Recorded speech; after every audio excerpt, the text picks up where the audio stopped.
Hello everyone, आज हम बात करने वाले हैं स्कार फॉर्मेशन की। तो स्कार फॉर्मेशन में देखिए दो टाइप के स्कार होते हैं, हाइपरट्रॉफिक स्कार और कीलॉइड स्कार। ये देखेंगे और इसका मैकेनिज्म देख लेंगे क्या होता है। तो देखिए स्कार फॉर्मेशन के बारे में क्या बताया गया। Occurs when repair cannot be accomplished by cell regeneration alone. तो बता रहे हैं कि अगर सिर्फ सेल रीजनरेशन से टिश्यू रिपेयर नहीं हो पाता है, यानी वाउंड हीलिंग सिर्फ सेल रीजनरेशन से नहीं हो पाती है, तब स्कार फॉर्मेशन होता है। तो देखिए ये हुआ। अब क्या होगा, नॉन रीजनरेटेड सेल्स। तो नॉन रीजनरेटेड सेल्स किस वजह से होते हैं, तो ये बताया जा रहा है सेकेंडरी टू सीवियर एक्यूट और क्रोनिक इंजरी। तो सेकेंडरी टू सीवियर एक्यूट या क्रोनिक इंजरी की वजह से नॉन रीजनरेटेड सेल्स हमको देखने को मिलते हैं। और ये नॉन रीजनरेटेड सेल क्या होते हैं, are replaced by connective tissue. तो ये नॉन रीजनरेटेड सेल्स ये कनेक्टिव टिश्यू से रिप्लेस्ड हो जाते हैं। ठीक है, तो जहाँ पे सेल नहीं है, यानी सेल यहाँ पे जनरेट होना था, नहीं जनरेट हुआ, तो अब इस जगह पे कनेक्टिव टिश्यू भर जाता है, तो स्कार का फॉर्मेशन हो जाता है। और फिर देखिए 70 to 80% of tensile strength regained at 3 months.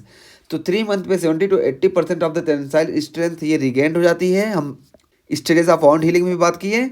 और little tensile strength regained after their. ठीक है, तो इसके बाद 70-80% के बाद बहुत हल्का सा टेंसाइल स्ट्रेंथ इंक्रीज होता है। हम पहले ही बात कर चुके हैं कि मैक्सिमम लगभग 80 होता है। 80% से ज़्यादा ये नहीं होता है, या 100% तो ये कभी नहीं होता। ठीक है, तो मैक्सिमम 80% होता है वही 3rd मंथ पे। और उसके बाद फिर बता रहे हैं कि स्कार फॉर्मेशन में क्या होता है, रोल किसका होता है। तो देखिए excess transforming growth factor beta is associated with aberrant scarring. तो एबरेंट स्कैरिंग के लिए ट्रांसफॉर्मिंग ग्रोथ फैक्टर बीटा यही रिस्पॉन्सिबल होता है। और such as hypertrophic and keloid scar. तो ये हाइपरट्रॉफिक स्कार और कीलॉइड स्कार ये दोनों का फॉर्मेशन होता है ट्रांसफॉर्मिंग ग्रोथ फैक्टर बीटा के वर्क करने की वजह से।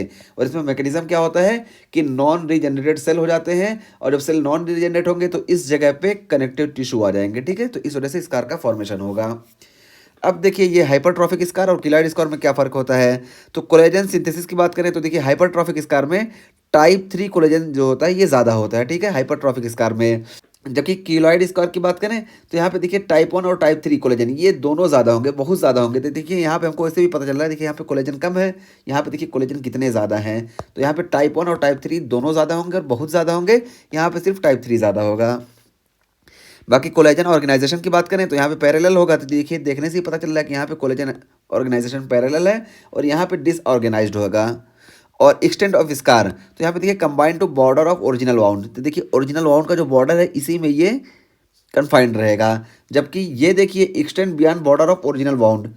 तो देखिए ओरिजिनल वाउंड का जो बॉर्डर है उसको भी ये क्रॉस कर जा रहा है with claw like projection typically on ear lobes. तो क्लॉ लाइक प्रोजेक्शन इसमें देखने को मिलेगा कीलॉइड स्कार में, और टिपिकली ऑन ईयर लोब्स पे देखने को मिलेगा, फेस पे देखने को मिलेगा, और अपर एक्सट्रीमिटीज़ में देखने को मिलेगा, और चेस्ट पे भी ये देखने को मिलेगा। ठीक है, और उसके बाद रिकरेंस की बात करें तो देखिए रिकरेंस इनफ्रीक्वेंट होता है इसका, जबकि क्यूलॉइड का रिकरेंस ये फ्रीक्वेंट होता है। और हाइपरट्रॉफिक स्कार के हम प्रीडिस्पोजर की बात करें तो इस तरह कुछ भी नहीं है। जबकि कीलॉइड में बात करें तो डार्कर स्किन जो होती हैं जिनके, उसमें कीलॉइड स्कार का इंसिडेंस ज़्यादा होता है। यहाँ पे देखिए डार्कर स्किन है, देखिए ये लाइट स्किन है। और रिग्रेशन की बात करें तो यहाँ पे देखिए स्पॉन्टेनियस इसका रिग्रेशन होता है, जबकि इसका रिग्रेशन स्पॉन्टेनियस नहीं होता है, बल्कि यहाँ पे इंट्राडर्मल इंजेक्शन देना पड़ता है, वो भी ट्राई एमसिनोलोन यहाँ पे दिया जाता है। ठीक है, ट्राई एमसिनोलोन यहाँ पे इंट्राडर्मल दिया जाता है, जबकि स्पॉन्टेनियस रिग्रेस होता है। तो इस तरीके से हमने स्कार फॉर्मेशन भी देख लिया।